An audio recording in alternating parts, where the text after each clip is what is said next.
이 원근법이라는 거는 대상을 인간의 그 눈높이에서 바라보는 거거든요. 그러니까 앞에 있는 거는 크고 뒤에 있는 거는 적어지는 거죠. 그리고 이제 소실점이 만들어지고.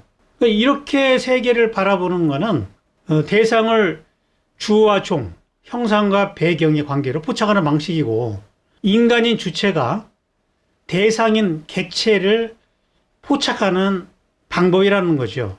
그러니까 이거는 이제 인간 중심적이라고 볼 수 있겠죠. 그래서 대상이 인간 앞에 어떻게 보여지는가, 응? 그거를 냉철하게 분석해가지고 그림으로 재현하는 거라고요. 이거는 존재 방식이 아니라 인간의 보는 방식이라는 얘기예요. 예? 보는 방식과 존재 방식은 일치하지 않죠. 이 세계는 칸트도 그런 얘기를 하지만 물 자체로서의 대상과 우리가 보는 방식으로서의 세계는 다르다는 거잖아요. 인간은 인간만의 특별한 감각기관을 통해서 이 세계를 보는 거라고요. 그러니까 감각기관이 다른 동물들이 볼 때는 달리 보인다는 거죠. 서양 사람들은 이 보는 방식에 주목을 했고, 동양 사람들은 존재 방식에 주목을 했다.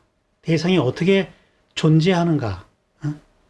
그러니까 존재 방식이라는 것은 바라봄을 통해서 알 수 있는 게 아니에요.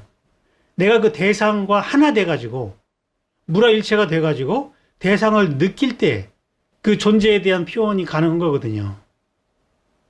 그러니까 내가 주체가 돼가지고 대상을 보는 게 아니라 대상과 일체되는 어떤 경험을 통해 가지고 대상을 종합적으로 이해하고자 했다. 대상이 나한테 어떻게 보이느냐의 그 문제가 아니라 어떻게 존재하느냐에 대한 관심이다. 그래서 이걸 이제 시각적인 분석에 의존하지 않고 촉각적인, 공감각적인 어떤 체험에 의해 가지고 그 대상을 포착하기 때문에 그런 원근법으로 되는 것이 아니라 그 전체를 조감하려다 보니까 새처럼 위에서 이렇게 내려다보는 시점이 중요하게 다뤄진다는 거죠. 이거를 이제 조감법이라고도 부르고 부감법 이렇게 부르기도 하는데, 부감이라는 것은 이제 위에서 밑을 내려다본다는 얘기예요. 굽어본다. 이 조감도 그런 뜻이지만 조자는 게 새주자거든요. 새처럼 공중에서 밑을 내려다보는 방식이라는 거죠. 새가 밑을 내려다보면은 자세하게는 안 보이지만 전체를 볼 수 있는 거죠. 그리고 새는 날아다니면서 보기 때문에 정지된 하나의 시점이 아니라 내가 궁금해 하는 부분들을 이동해서 볼 수 있다는 거죠. 그리고 그거를 종합할 수 있다는 얘기예요. 그래서 저는 부감법이라는 이름보다는 조감법이 더 좋은 것 같아요.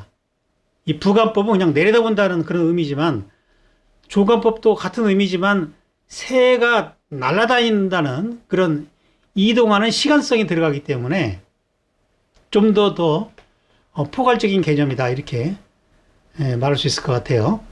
그리는 사람이 실제 그럼 새처럼 저 하늘에 올라가서 보고 그린 거냐? 그건 아니에요. 지금처럼 뭐 비행기 타고 가서 이렇게 보고 그런 게 아니잖아요. 그러니까 그거는 이제 상상에 의존하는 거거든요. 위에서 보면 그렇게 생겼을 것이다. 그러니까 돌아다니면서 다 이렇게 하나하나를 다 체험적으로 익히고 그릴 때 그거를 이제 위에서 본 시점으로 그리는 거예요. 그러니까 이 상상으로 그리는 거죠. 그러나 이게 이제 뭐 전혀 관계없는 상상이 아니라 실제에 근거한 상상이기 때문에 이거는 재현이 되지 않아요. 제가 주목하는 부분이 이제 이 부분인데, 자, 서양의 원근법은 이건 재현이 될 수밖에 없어요. 내가 바라보는 시점에 따라서 그려지는 거기 때문에 재현이지만, 그래서 누가 그리든지 원근법에 따라서 그리면은 같은 그림이 되는 거예요. 근데 이 조감법으로 그림을 그리면은 하늘에 새가 날아다니면서 자기 시기에 그 관심 있는 데들을 기억해 놨다가 그거를 종합하는 거기 때문에 재조합이잖아요. 근데 이 재조합하는 과정에서 얼마든지 그리는 사람의 관심과 취향이 반영될 수 있다. 많은 선택의 여지가 있다는 얘기예요. 사진 찍는 거하고는 이건 차원이 다른 거다. 훨씬 더 종합적이다. 그리고 어떻게 보면 더 진실에 가까울 수 있다는 거죠. 그래서 뭐 이 가장 위에서 본 시선, 고공, 그 다음에 낮은 데서 바라본 거, 저공, 그 다음에 이 사선에서 바라본 거, 이런 것들을 그냥 자유자재로 종합할 수 있다는 얘기죠. 그러면 이제 전체적인 인상하고 놓치기 쉬운 아주 세부적인, 부분적인 그런 요소까지를 종합할 수 있는 이런 가능성이 있다는 얘기예요. 이게 이제 동양과 서양의 그 세계를 이해하는 하나의 그 접근 방식의 차이다. 저는 그렇게 보는데, 이 원근법적으로 세계를 본다는 것은 자기 눈앞에 있는 것을 중시한다. 그러니까 서양의 학문은 기본적으로 원근법적이다 이렇게 말할 수 있어요. 그래서 자기 전공 분야만 딥다 파고 들어가는 거죠. 이건 이제 서양식이에요.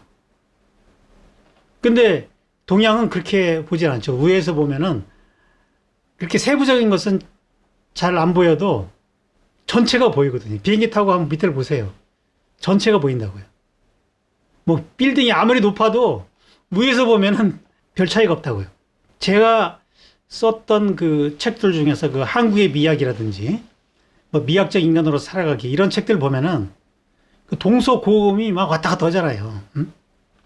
뭘 하나를 파는 게 아니에요.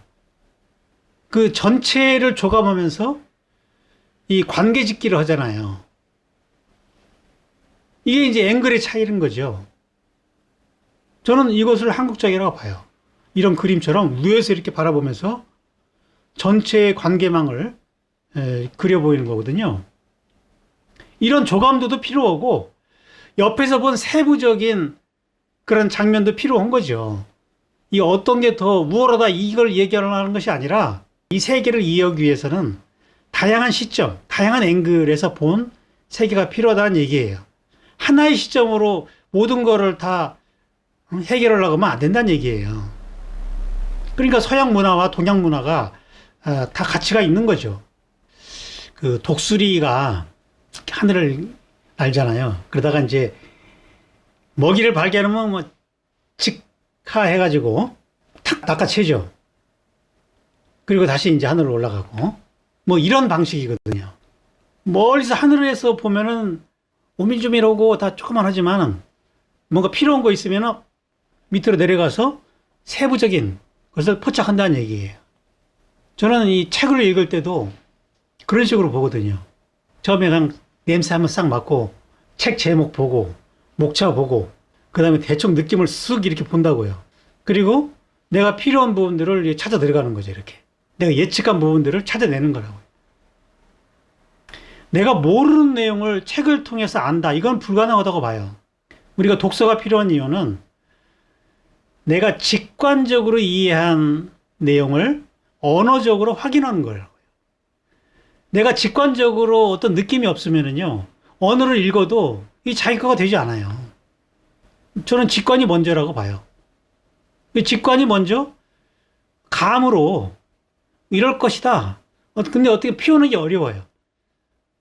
그래서 이제 그런 거를 다룬 그런 책을 보면은 이런 내용이 이런 언어로 이렇게 표현이 되는구나. 이거를 알 수 있는 거 아니겠어요? 여러분들이 제 강의를 어렵다고 말하는 사람들은 그 직관적인 느낌이 없어서 그런 거라고요. 뭔가 깊은 어떤 경험이 있으면은 그 느낌이 있기 때문에 이 느낌을 저런 언어로 표현하는구나. 이걸 확인하는 거잖아요. 그죠? 우리 민족은 그런 관계짓기가 능해요. 지난번에 건축할 때도 인간과 자연의 관계짓기라고 그랬잖아요. 여러 가지 재료들의 관계짓기거든요, 그게. 어떤 것이 섞여야 이게 잘 어우러지냐. 그런 게 중요하다고요. 개별적인 맛보다도 찌개나 뭐 비빔밥이나 다 이제 그런 거라고요. 그래서 이런 그 부감법의 그 미학적 효과라는 것은 전체의 관계를 이해하게 한다는 거예요. 부분적인 세밀함이 아니라 부분과 부분 간의 어떤 관계를 이해하는데 중요한 관점을 제공한다. 서양에서는 피카소의 입체주의에 와서야 이 시각적인 것 너머의 존재에 대한 관심, 보이는 대상이 아니라 존재하는 방식에 대해서 관심을 갖기 시작하면서 여러 시점을 종합하게 되거든요. 근데 이제 르네상스 이후에 이제 고전주의 회화가 눈에 보이는 대로 그림을 그리다 보니까 형상과 배경이 명확하게 나눠지기 시작했고 어떤 사건을 기록하는데 문제가 생기는 거예요. 예를 들어서 마리아가 예수를 마국간에서 낳잖아요. 마국간. 그러니까 동방 박사들이 경배를 하러 마국간으로 오는 거잖아요. 그러면은 마국간 안에 있는 예수와 성모 마리아 그리고 동방 박사를 어떻게 그려야 되느냐. 그래서 생각이 나는 방법이 저런 마국간을 부숴요. 마국간이 허물어진 것처럼. 다빈치도 마찬가지라고요. 다빈치도 성모가 이제 마당에 나와 있는 걸로 그림을 그린다고요. 그리고 저 뒤에 건물이 뭐 계단 같은 거 만들어 놓고 이게 다 원근법을 위해서 저런 장치들을 하는 건데 마국간에 무슨 계단이 있겠어요. 필리핀어 리피 같은 사람은 완전히 그냥 쓰러져가는 마국간으로 마국간을 거의 해체시켜 버렸죠. 이 원근법을 위해서 마국간을 해체시키는 방법밖에 없는 거죠. 그리고 행사를 하는 사람 중심이 되는 거죠. 장소는 그냥 부차적인 거고. 그러니까 장소의 어떤 사실성은 훼손될 수밖에 없는 거죠. 이렇게 그리면은. 근데 그러다가 서양에서 조감법을 최초로 시도한 사람이 피터 브리겔이라는 사람입니다. 피터 브리겔. 이분은 주로 이제 농민들의 이야기들을 대상으로 그렸는데 그 전체를 조감하려다 보니까 위에서 본 시점으로 그림을 그리게 돼요. 그러니까 많은 사람들이 활동하는 장면을 위에서 포착하니까 이게 가능해지는 거죠. 그러나 이거는 이제 여러 이동 시점이 있다기보다도 약간 사선으로 위에서 바라보는 그런 시점으로 그리고 있는 거죠. 아무튼 그 사람의 크기가 많이 줄어들게 되죠. 이렇게 되면은. 그러나 여전히 앞에 있는 사람은 크고 뒤에 있는 사람은 적어진다. 이거는 시점을 다양하게 쓰지 않는다는 얘기예요. 자, 제가 조감법이 현대적이 될 수 있다. 오늘의 이제 강의 포인트가 이제 그 메시지인데, 그래서 현대 작가에서 이제 이 조감법을 활용하는 작가가 누가 있을까 한번 생각해 봤는데, 이 작품이 누구 작품입니까? 요즘 뭐 사진 쪽에서 가장 잘 나가는 작가 중에 한 사람이죠. 안드레아스 거스키. 이 작가가 조감법으로 대상을 포착해요. 그러니까 어떤 영웅적인 이야기, 행위성 이런 것들이 거세가 되는 거죠. 누가 누군지 몰라요. 이렇게 찍으면은. 그냥 전체적인 뭐 하는 거다. 이 정도 느낌만 있지 개별적인 서사가 다 빠져버린다는 얘기죠. 자, 이게 조감법으로 찍은 거예요. 이분은 그 피사체의 본질을 전달하기 위해서는 그 대상이 어떠한 구조에서 어떻게 나타나는가 이걸 이제 탐구하는 거거든요. 그래서 사진을 나눠서 찍어가지고 다시 그걸 편집해가지고 이런 사진을 만드는 건데, 그러니까 있는 그대로 사진이 아니라 조감법으로 재창조한다. 그래서 거시적인 풍경하고 미시적인 세밀함을 동시에 보여주고자 하는 거거든요. 자, 이런 것들이 조감법으로 찍는 사진이에요. 사람이 다 작아질 수밖에 없죠. 자, 이거는 궁중 기록화 중에서 화성 능행도라는 겁니다. 정조가 아버지 사도세자의 회갑년을 맞아가지고 묘를 참배하고 어머니인 그 해경궁 홍씨를 위해서 회갑 잔치를 개최하잖아요. 그래서 8일 동안, 7박 8일 동안 그 행사 전 과정을 그 당시에 아주 유명한 화가들, 김득신, 이인문, 장한종 이런 화가 7명이 공동 제작한 작품입니다. 이게 이제 조감도법이거든요. 위에서 밑을 바라봐가지고 그 전체 행사를 잡아내고 있거든요. 이게 8폭으로 되어 있는데 이게 이제 4폭이고 이게 4폭이에요. 8폭으로 되어 있는데 뭐 사진으로 찍으면 저렇게 절대로 잡아낼 수가 없죠. 조감법으로 필요한 것을 잡아내기 때문에 저게 가능한 거죠. 새가 날아다니듯이 다양한 시점들을 종합하고 있는 거죠. 신민년 1631년에 태어난 관리의 친목 모임이래요. 같은 해에 태어난 관리들끼리 모여가지고 친목을 다지는 그런 장면인데 아주 신선하죠, 그림이. 이 그리는 사람에 따라서 시점을 어떻게 잡을 것인가. 어떤 그림의 목적은 정해져 있지만 그걸 그리는 방법은 굉장히 창조적이라는 얘기죠.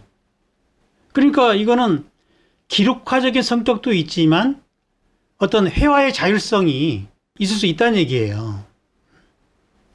그러니까 재현을 하지 않고서도 얼마든지 새롭게 어떤 사실을 그릴 수 있다는 얘기거든요.